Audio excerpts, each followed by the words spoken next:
Күріштеріміз бір-біріне жабысып қалмай, шашыраңқы әдемі болып пісу үшін бірінші ыдысымызға осылай күнбағыс майын құямыз.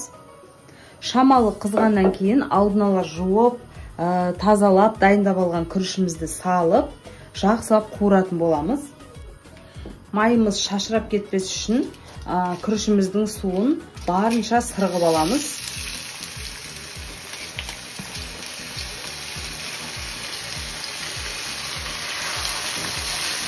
Енді осыны араластыра отырып қуыратын боламыз аздап.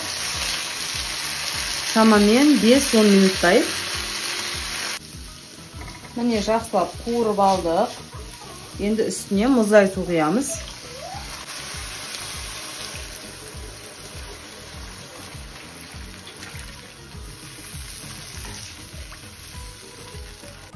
Енді үстіне дәміне қарай тұзымызды саламыз. Астын қатты қойып оттың қайнатамыз. Қайнағаннан кейін осы су тартылу керек. Тартылғаннан кейін барып астын жай қойып, қақпағын жауып, сосын кейін барып жай оттап буға пісіреміз. Міне біздің суымыз қайнап бастады.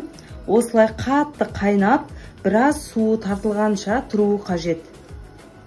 Міне дәл осылай суы тартыла басталған кезде қақпағын жауып, оттың астын жай қоятын боламыз.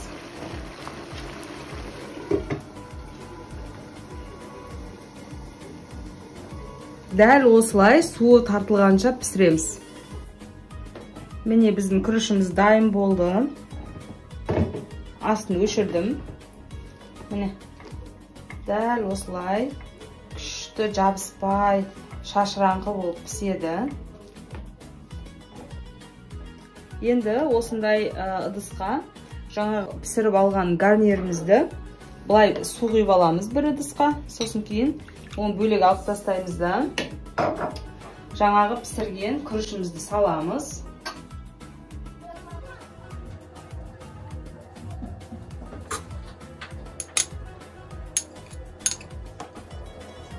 Бұлай жасайтын себебіміз, мына түбіндегі жаңағы күріш салдық қой енді. Сол күрішіміз неге пиалаға жабысып қалмас үшін енді осылай аударамыз. Көрдіңіздер ме? Әдем болып шығады. Енді мына шет-шетіне кез келген тағамды салып, осы күрішті дәл осылай гарнир ретінде ұсынсаңыздар, өте әдемі үйлеседі.